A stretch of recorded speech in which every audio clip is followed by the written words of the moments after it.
All right, greetings, friends, and welcome. Thank you so much for joining us here this week. My name is Rob Breakenridge. Great to have you along with us on this episode of the podcast. We got a lot to dive into on this episode. There's been a lot going on, a very busy week in Alberta, filled with some pretty significant announcements, all of it timed, I suspect, to coincide with the Calgary Stampede. Quite a backdrop for these major announcements. And hopefully it's indicative of some positive things happening in Alberta.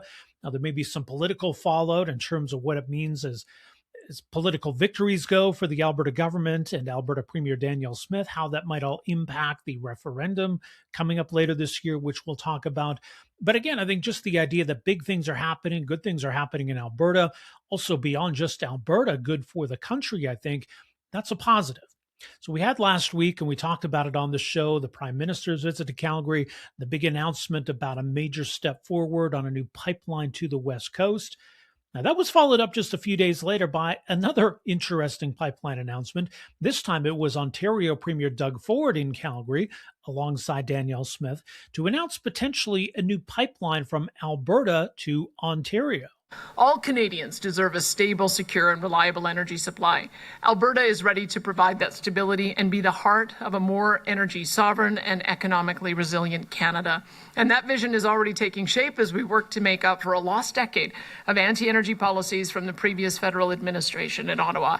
After signing an agreement last year to work together with Alberta and Saskatchewan to build new pipelines through an economic corridor from Alberta to Ontario, the government of Ontario is here today to unveil a potential route for a new 3,300-kilometer oil pipeline from Hardisty, Alberta to Sarnia, Ontario. Known as the Northern Shield Energy Corridor, this project would pave the way for Alberta's barrier-free access to domestic refineries and markets in eastern Canada. A new east-west pipeline would move an additional 500,000 barrels of Alberta oil per day, with the potential for a future expansion of up to 800,000 barrels per day. There is also an opportunity to eventually use this corridor to reach the Atlantic Ocean, which would allow Alberta to provide reliable energy to our nation's European allies. This project will make Canada stronger. By connecting Alberta's energy with Canadian refineries and European markets, we can create jobs, grow our economy, and make the most out of the world-class resources that we've been blessed with. Now that a potential route has been identified, the government of Ontario is commencing work to estimate costs and examine commercial models and related development opportunities for the energy corridor. This pipeline is another signal to investors that Canada is once again open for business and the best country on earth from which to secure a reliable source of energy. Okay, so this project's a little bit different. We had a piece up this week. You can find it at robbreakenridge.ca about some of the problems, I guess, with this idea, namely that there already is a pipeline that runs from Alberta to Sarnia, Ontario. That's part of the Enbridge main line, and it's the Line 5 pipeline that cuts across Michigan and ends at Sarnia. Now, you may remember in the past, there have been attempts by Michigan's governor to shut down that pipeline, and that's a potential problem, obviously, for Canada if the Americans decide that they don't want this pipeline going from one part of Canada to another part of Canada. But the thing is, Enbridge is planning to expand the mainline system. Does it make sense for Canada to build a pipeline that competes with that? And where's the funding for that going to come from? So this other project raises all kinds of other questions, I guess, in the context of us doing big things, nation building projects, energy security, sovereignty. That all plays well, but those are political considerations, not so much economics. So it'll be interesting to see where that whole idea goes from here. But that was one of the big announcements. The other one, and this has been building for a long time. Now, just last week, we had the announcement of a $4 billion natural gas-fired electricity plant in Alberta that really was only possible after the federal government under Mark Carney decided to ease the clean electricity regulations. This power plant's going ahead, and this is going to support a major new data center in Alberta, $13 billion investment from Meta. And this is an area where Alberta wanted to lead, and indeed, that's what's happening. So that was the other big announcement from Alberta's premier this week. We're taking a break from Stampede to celebrate an historic win for Alberta. And I'm happy to announce that Meta has announced plans to build its first Canadian data center in Alberta, representing an investment of more than $13 billion in our province. This is, yeah.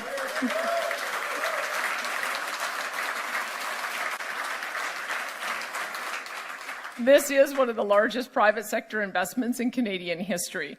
The project will create more than 3,000 construction jobs, support 300 operational jobs, and generate approximately $250 million annually in benefits for Albertans, including through royalties, taxes, levies, and fees. Meta is also investing approximately $60 million in local infrastructure improvements, including roads and water infrastructure.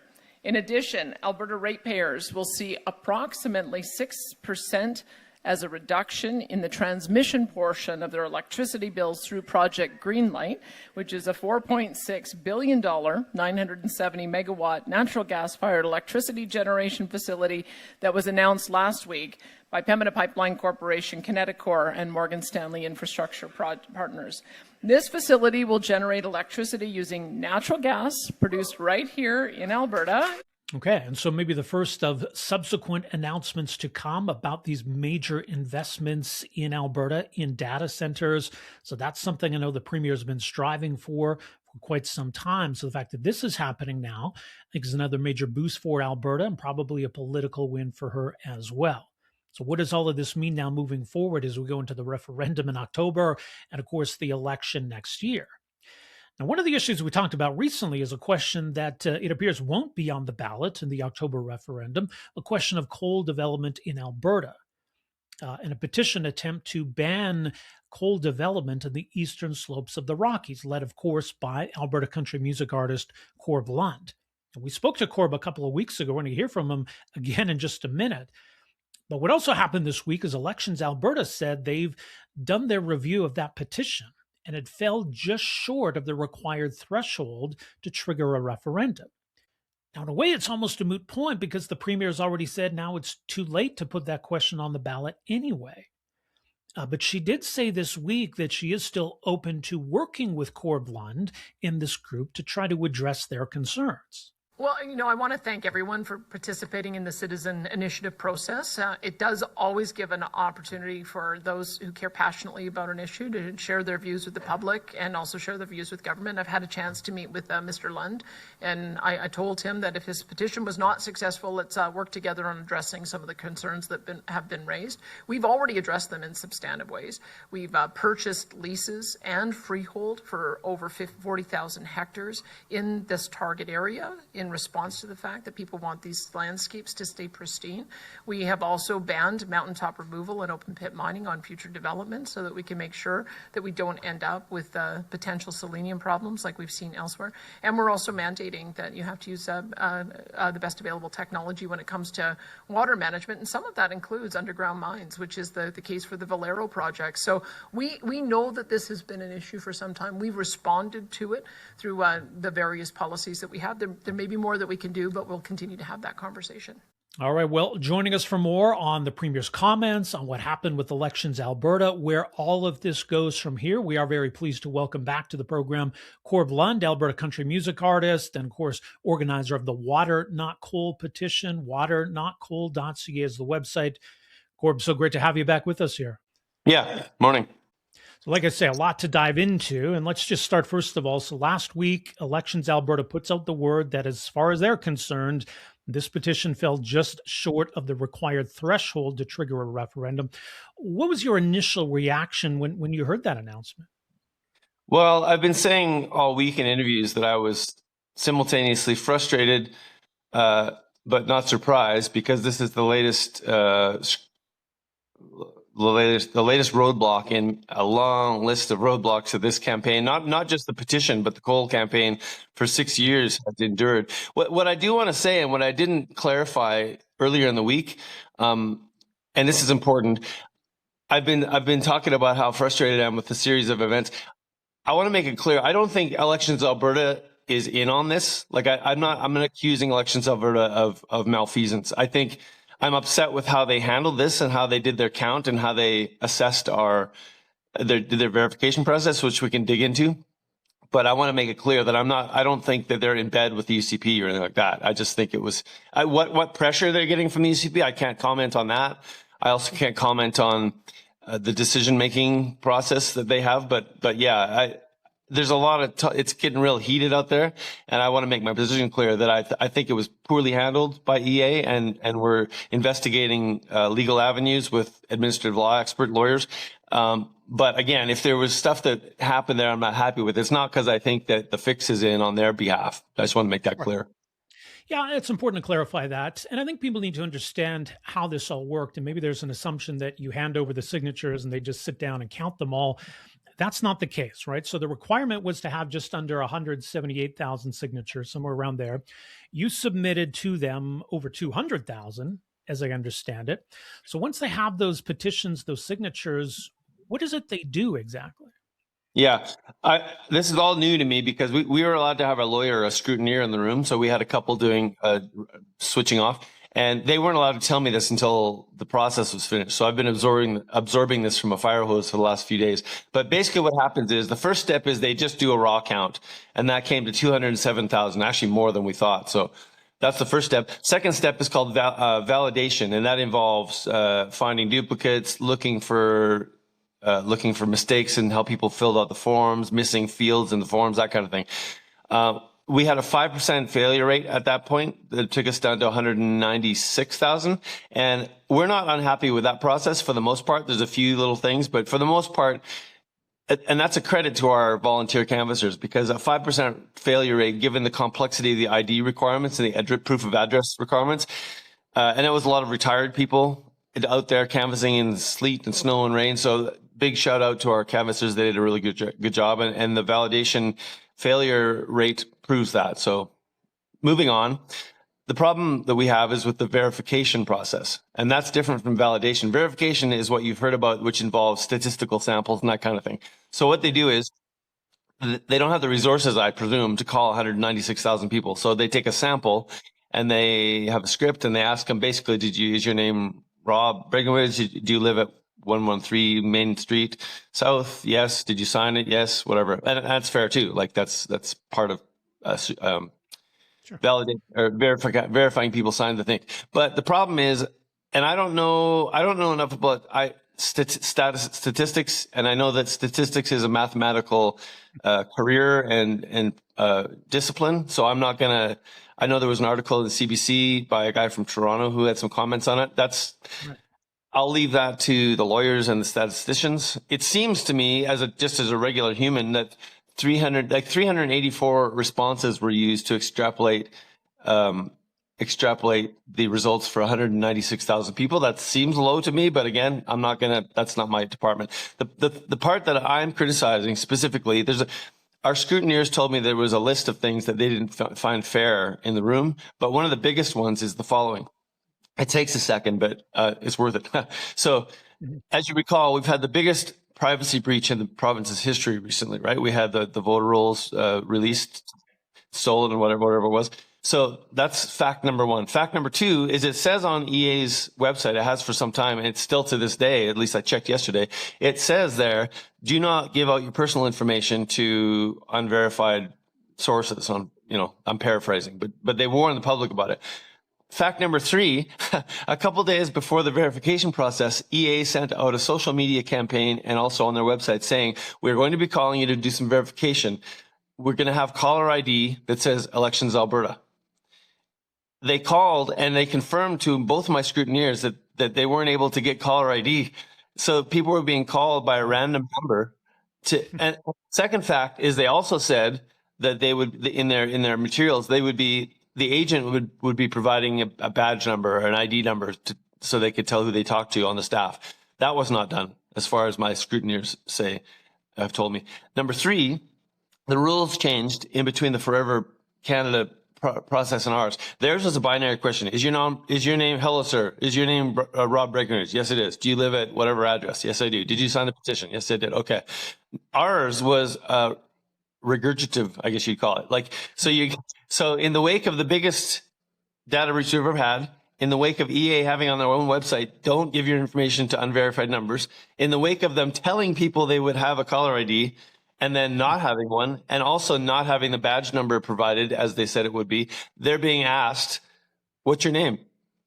What's your home address? And so every time someone, to be clear, if no one answered the phone, that was skipped. That wasn't a fail. But if someone answered the phone and said, I'm not comfortable with this, I was told there'd be caller ID or go to hell or whatever, that's a fail. For every fail we lost 511 legitimate signatures. And so in the end, we lost 24,000 signatures in the verification process, many of them due to that particular issue. And there are other issues which are similar, but that's the most egregious one. So, I'm not a statistician, but in terms of just being a thinking person, like I wouldn't answer those questions. Like I would say, you told me there'd be caller ID. And honestly, if I was a scammer, I would probably be on the phone trying to scam people in knowing that EA is going to be calling them. And so they're getting these calls without it. So anyway, I think you take my point. So that's a huge problem for me.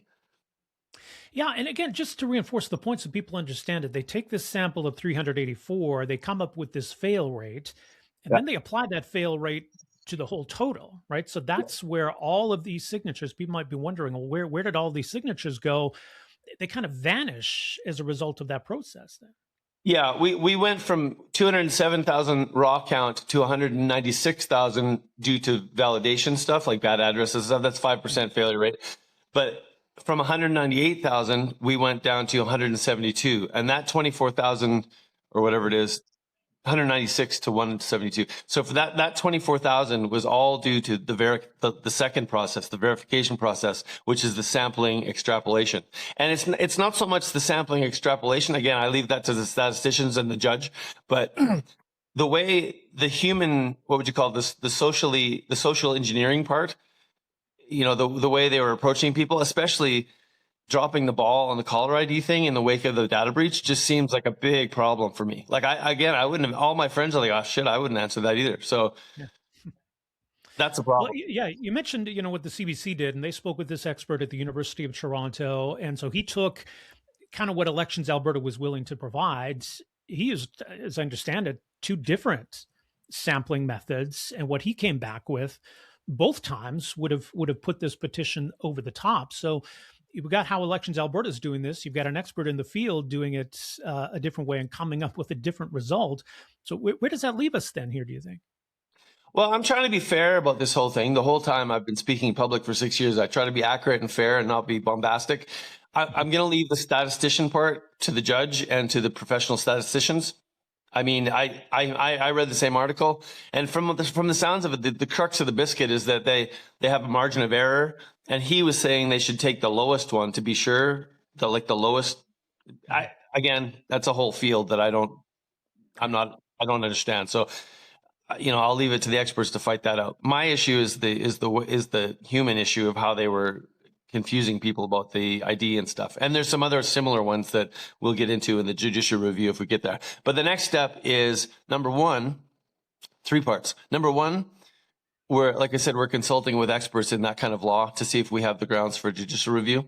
Number 2, petition or no petition, or threshold or no threshold, 172,000 Albertans got off the couch, got in their vehicle, found a canvasser in all kinds of weather, and signed off on this thing. And that's like, I worked it out, it's 9.7%. It's essentially 10% of the last voter turnout. So this is no longer Corb yelling at the clouds with his friends. This is a big deal. And the government needs to address this.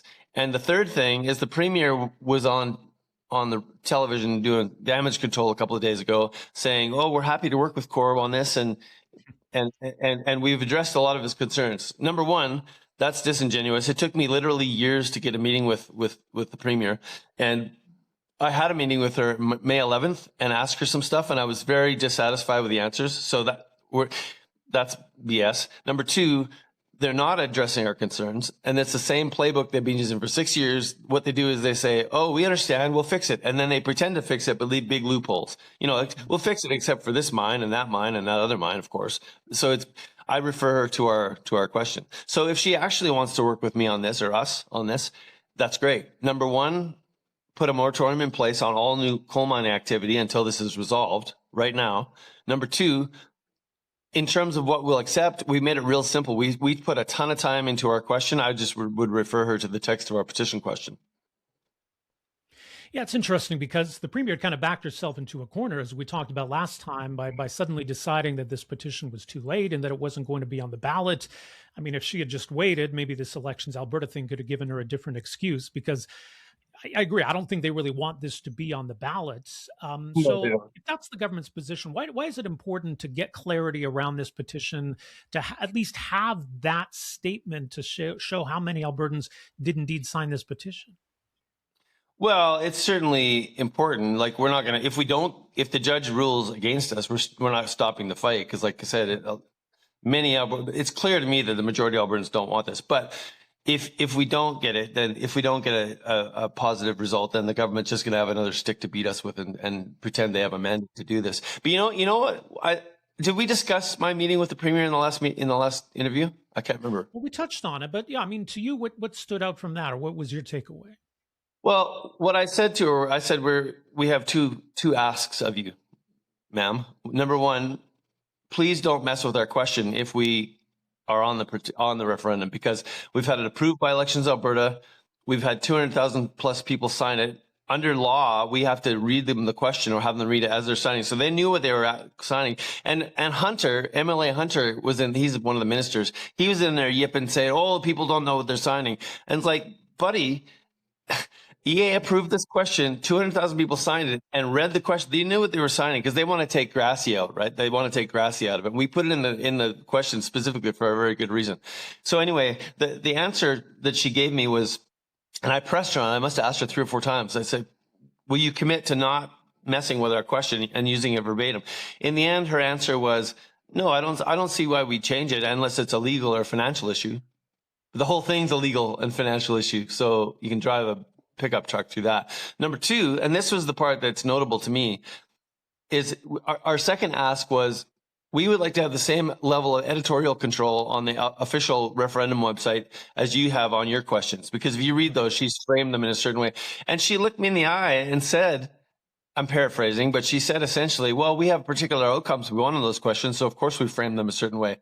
And like, really? Like, I thought a referendum was supposed to be to take the pulse of the public and then perform your duties as our civic employee and do what we want, right? And she was not only that, she was even riffing about how she would frame my question. I couldn't believe it. Like I thought that was the inside voice stuff, you know?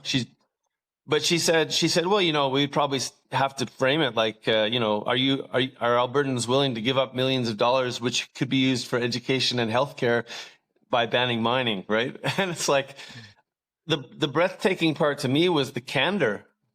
Like I don't know if it's because she's forgotten that who she's talking to, or just has forgotten her role as our employee, or what. But yeah, I don't have a lot of faith in anything around this except for raw power and people in the streets. And we did have some success in 2021, because when Kenny first quietly rescinded that policy, and we all spoke out about it, there was a huge movement against it from all political spectrums, and they actually had to walk it back. They've defanged it and nickel and dimed the policy since then. But for a moment there, they got spooked and put it back in place. So, I've been involved in this longer than any of the ministers, except for Jean's been involved in it from the beginning, and through 2 premiers, and I'm not going anywhere. None of us are. So, I don't know if they think that this kind of juvenile tactic is going to dissuade us, but it just makes us more determined, because we're on the right side of this, and they're not very good at this. Well, as you say, you're skeptical about what the premier said this week, but let's take her at her word for a moment. She says she wants to work with you, or work with landowners, municipal leaders, others who have raised concerns. What would you need to see from her now moving forward here, at least maybe to start with the meeting, or to go further, to show that there is some genuine desire on her part to work with your side? Well, step number 1, without a doubt, is putting a moratorium on all of the new applications and exploration and expansion. All coal mining activity in the slopes should be put on a moratorium until this is resolved. That would be the first thing to prove good faith on this. Well, yeah, I guess if she wants to show that that's her intent, I mean, there's a path she can take here. So I guess we'll see what she decides to do with this. And in the meantime, Corb, I guess a decision to be made about, possibly exploring this further in the courts, et cetera. Yeah. One other point on your last question. Keep your eye on Grassy Mountain. Grassy Mountain is key to this whole thing because they desperately want they were arguing with me about Grassy, about taking it out of the question in the meeting. Oh, wow.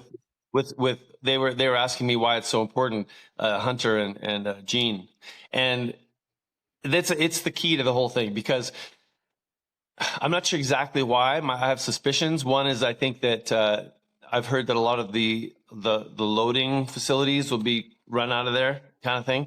And I also think that it's the thin edge of the wedge, like it's the toehold. And once there's that one, there'll be another one and another one and another one. So this is truly the goal line stand. And if they do anything to take Grassy out of the equation, at which they have multiple times in public, they've said, well, of course we've stopped with the mining, except for Grassy, of course. But Grassy is the key. So keep your eye on Grassy Mountain. Absolutely. Well, a lot to keep our eye on for sure. Much more is mentioned, waternotcold.ca. Corb, thanks so much for the update. And like I said, we'll continue following this, but appreciate your time here. Thanks, Rob. Okay, there you go. Corb Lund, Alberta country music artist, of course, organizer of the Water Not Coal petition. Their website is mentioned, waternotcoal.ca. So we'll see where this all goes from here in terms of any kind of further review of Elections Alberta's decision on the petition. And again, even if they cleared that threshold, what is the Alberta government prepared to do? It's obviously not going to be on the ballot in October. The Premier's already said that. Could it possibly be on the ballot in the future? But what's going to happen in the meantime with some of these projects and developments. So what does the Premier mean when she says she wants to work with Corb or with this group to address their concerns? We'll have to wait and see. So we do have the 10 questions that will be on the ballot in the October referendum. Of course, a big question on Alberta's future in Confederation, remain a province, or begin a process toward a binding referendum on leaving Canada. There's also the 9 other questions that the Premier has decided will be on the ballot in October, questions dealing with constitutional reform, questions dealing with immigration, and the province taking more control over immigration. And how are Albertans feeling about all of that? Well, some interesting new survey work done by the Association for Canadian Studies. In terms of Alberta's attachment to Canada, how Albertans are feeling about Canada, our level of Canadian pride, but also with regard to these other questions. And so this is some interesting work done in terms of how Albertans feel about these questions, how Canadians feel about these questions. What does it tell us about issues related to immigration and constitutional reform? Or what does it tell us about how these questions are phrased? So joining us for more on all of that, very pleased to be joined here on the program by Jack Jedwab. He is President and CEO of the Association for Canadian Studies. Their website, it's acs-metropolis.ca. Jack, great to have you with us here. Good to be here, Rob. I want to start with some polling you had to come out just before Canada Day, and it's kind of interesting on how Albertans are feeling about Canada and patriotism, and comparing that to the rest of the country. You might think with all of this discussion happening in Alberta, frustration in Alberta, that might be reflected in what we're seeing in those results, but maybe a little bit of I don't know if a disconnect is the right word, but maybe some surprising results there, first of all. On some levels, it might be considered a surprise. I was surprised by the results of one of the 2 questions, at least as regards the extent to which, when asked, do you put your province or region before Canada when thinking about your identity? And Albertans in that regard were least likely to put their region or province before Canada in considering what's most important to their identities.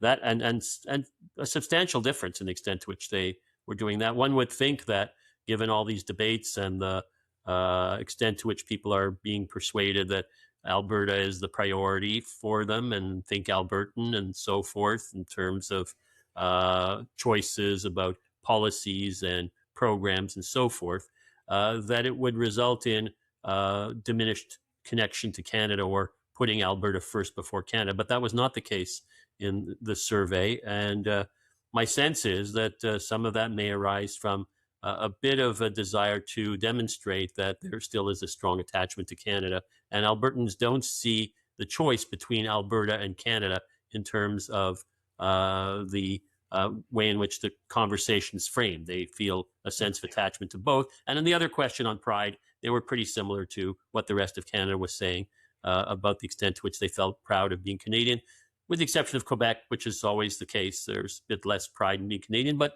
not substantially less, actually. It was pretty much in 20 years of polling I've been doing in this regard at the higher end of where people position themselves when asked about pride in being Canadian. Yeah, and I do wonder if in Alberta, as you say, to some extent, people are sort of embracing their patriotism as a reflection of this question, maybe wearing it on their sleeve a little bit more. But I think there's also probably a Trump factor here when you look at the national picture and just the effect that has had on the conversation around Canadian sovereignty and Canadian pride. Do you see a connection there? It did appear in the previous polling I did, particularly last year at this time, and I would certainly in that area where the sort of threat of Canada being the 52nd state or 51st state or whatever, I don't know where they're positioning us at this point. There's also Greenland in the mix. So, but I don't think I wasn't feeling that effect would persist into this year as much, but it still is there. But there may be some other factors. The whole the whole soccer, FIFA's World Soccer Tournament may be driving some more feeling about pride in Canada as well. So there could be a series of factors. I've done some other polling on Canadians feeling towards the U.S. It's not particularly strong. It's actually strongest in Alberta, interestingly enough, in terms of positive and negative opinions about the United States and about Americans, because I've, in previous surveys, attempted to separate the country from the people. There is a gap. We tend to be more negative about the United States than we are about Americans. But that gap narrowed in this particular poll. So Americans took the bigger, if you like, drop in terms of where they stood amongst Canadians relative to last year. And the United States was reasonably low. Now, that doesn't necessarily translate into stronger feelings or positive feelings about Canada, but it does suggest that there's something about our relationship with the United States that may indeed be driving a bit more solidarity, if you like, amongst Canadians. It's interesting because, the question of pride in Canada, it's not a direct question about this referendum or how people might vote or whether they're going to vote. And I guess, when you have muddled questions where it's a referendum on a referendum and, maybe people want to send a message or maybe people just don't vote. So I guess the question of Canadian pride or how people are feeling about the country doesn't necessarily tell us about how that question would go or how that vote might go. Right, I agree entirely. And as I said earlier, the issue in Quebec where we're going to have elections on October 6th, and there are going to be elections where the question of separation will be on the agenda because the party that's currently leading in the polls is the party that advocates separation from Canada, the Parti Québécois. More often in Quebec, the way the issue gets unpacked is it's competing identities. You're either Quebecer or a Canadian, and you've got to make a choice at some point. That's not the way the issues get unpacked in Alberta.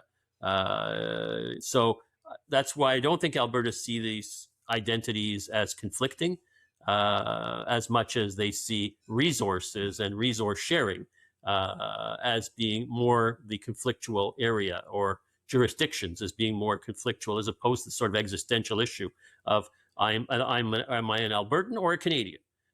It just doesn't get played out or unpacked that way as it does in Quebec. So I don't think that sort of existential dimension of it is necessarily going to influence the way in which Albertans respond to these multiple referendum questions, including the question on whether Albertans want to say yes to a referendum about holding some other referendum at some point in the future on the question of separation. Well, and let's get into these other questions then, because some interesting findings in this latest survey.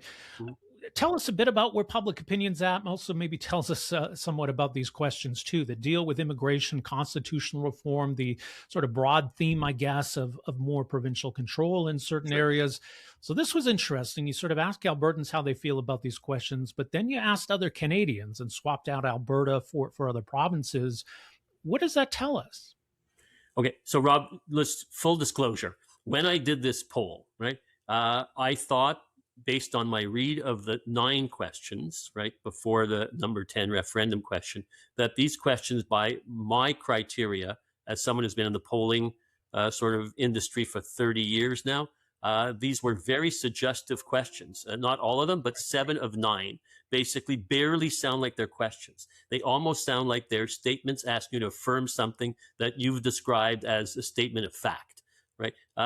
So that's why I felt by doing this type of poll of all Canadians, we'll be able to say something about the nature of the questions, right? And indeed, as I suspected, the majority of Canadians would vote yes almost all those questions. I think there was one in which it was 47% and not 50%. But Canadians would vote yes to all of these 9 questions by and large with clear majorities because the questions are oriented or loaded or suggestive, whatever term you wish, by most polling standards. So that was, as I said, full disclosure, that was what I was trying to get at, which I think is a legitimate thing. I'm trying to demonstrate that there's something about these questions that, you know, was drafted, if you like, at least the drafters understood that by orienting or positioning the way in which the questions framed in the way they did, they're going to get yes responses. Ironically, when the story came out, its title was Canadians Approve of Albertans' Questions, right? And then there was a subtitle which spoke to my view, which is, you know, these questions are very suggestive. So there's nothing surprising or counterintuitive about these type of results. The questions intended to generate that type of result. And the whole thing says more about the questions than it does about the actual substance of the issues. But, you know, I got sort of happens, you know, the title didn't reflect the message. The story did to some extent, but not the title, which I found a bit misleading. Because no, Canadians aren't approving those questions. What they're saying is that they would approve the way in which they would approve some of those ideas, if you like, formulated as they are, which is done in a particularly suggestive way where the answer is kind of built into the question. So that was the purpose of it. So now we see that the majority of Albertans would vote, probably will vote yes to these questions, unless, as would other Canadians, because it's hard to vote against such things. Would you want immigration powers if you got all the money associated with doing it, and there's a problem with immigration in your province right now that needs to be addressed by you getting those powers? Yeah. Well, you know, why? No need to ask that question.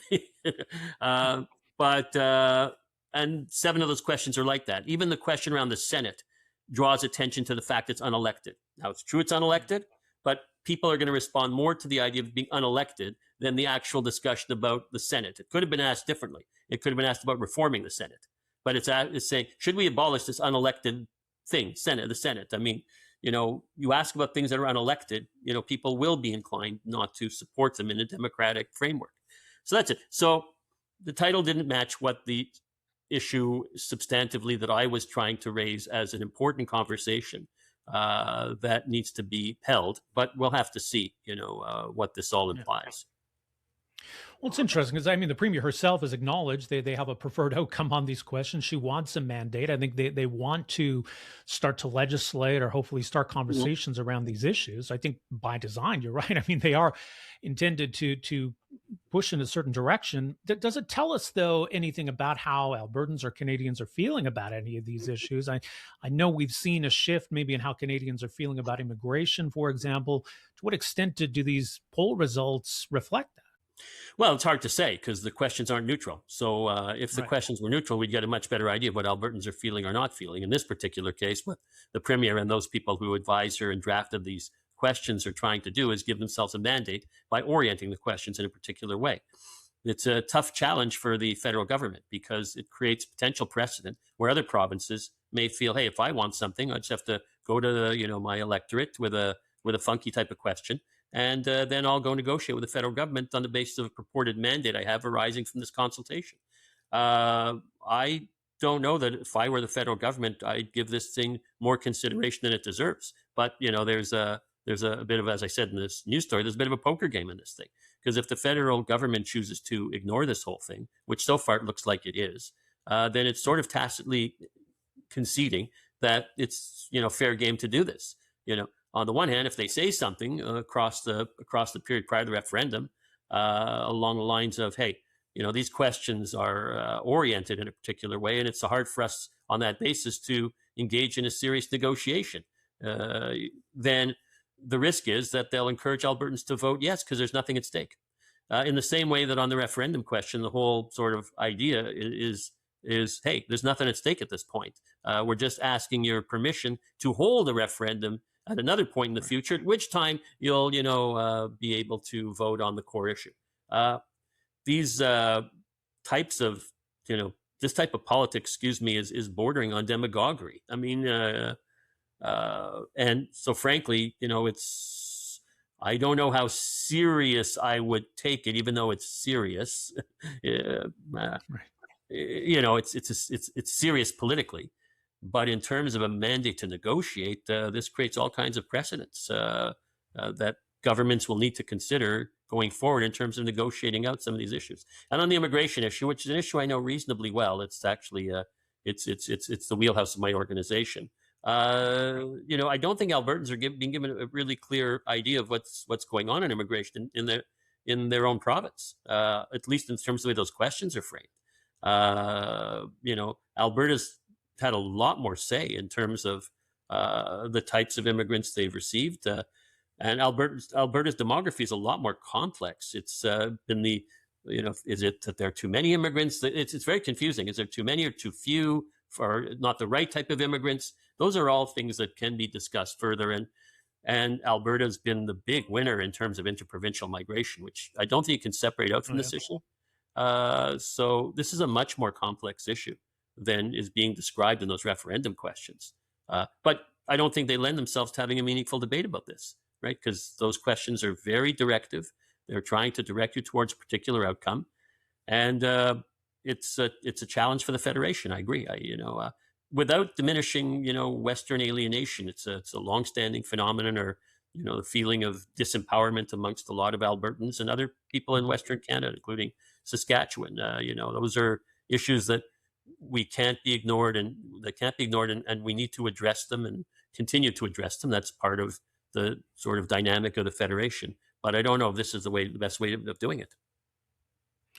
Well, and does that, by extension, then put the federal government in a bit of a bind, or create a bit of a dilemma then, where if you're seen to be ignoring these referendum results, even if they're engineered to go in a certain direction, that could further fuel Western alienation? Yeah, I totally agree. It's as I said, this is a bit of a poker game, and at this point, I think the federal government is sitting back and watching, understanding that it's a challenge. Whatever direction or course you choose to pursue contains its own degree of risk. So there's going to have to be some more thought about that. We're in the summer; it's not a particularly high period for reflecting on this stuff. But come September, this is going to move swiftly to the agenda, and then there'll be that election in Quebec, and right after that, attention will turn to Alberta. So to see what happens. But I wouldn't go to the bank yet in the Quebec election with a PQ victory. To be fair, I'm not as sure as some of the other Quebec experts out there predicting, I think, prematurely a PQ victory. So we'll have to see. But I don't think the two are fully disconnected, even though they're happening in two different, parts of the country with different geopolitics, if you like. There may be a connection between the two. We'll have to see after the Quebec election outcome whether it has any impact on what Albertans do or don't do. Yes, indeed. Well, some consequential months ahead for sure. Much more. acs.metropolis.ca, Association for Canadian Studies. Jack Jedwab, appreciate your insight on all this. Thank you so much for making some time for us here. Thank you, Rob. My pleasure. All right. Once again, that is Jack Jedwab. He is president and CEO of the Association for Canadian Studies. It's kind of an interesting overview on the question of Canadian pride and attachment to the country, of where Albertans are at, and just the whole situation with all of these other questions. That, yes, if you phrase it a certain way, there's a lot of support for more provincial control over immigration or constitutional reform. But is that because the questions are designed to generate that outcome? And does it really give us a sense of what Canadians want on those issues? It'll be interesting to see how this all goes, how the referendum turns out, what, if anything, comes from that.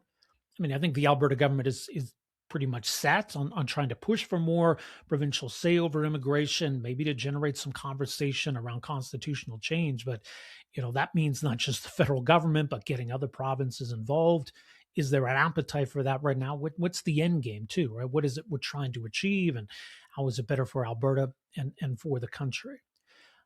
So I guess we'll see what comes of the October referendum and what the results are on all of these big questions. And It'll be interesting to see too. I mean, do you see people vote on the separation question and then just kind of skip the others? What is the turnout on all of that? So, yeah, we'll see how things go in October and how the buildup is as we get closer to the fall referendum and some of these big questions. So, some interesting findings there. Again, much more at acs.metropolis.ca.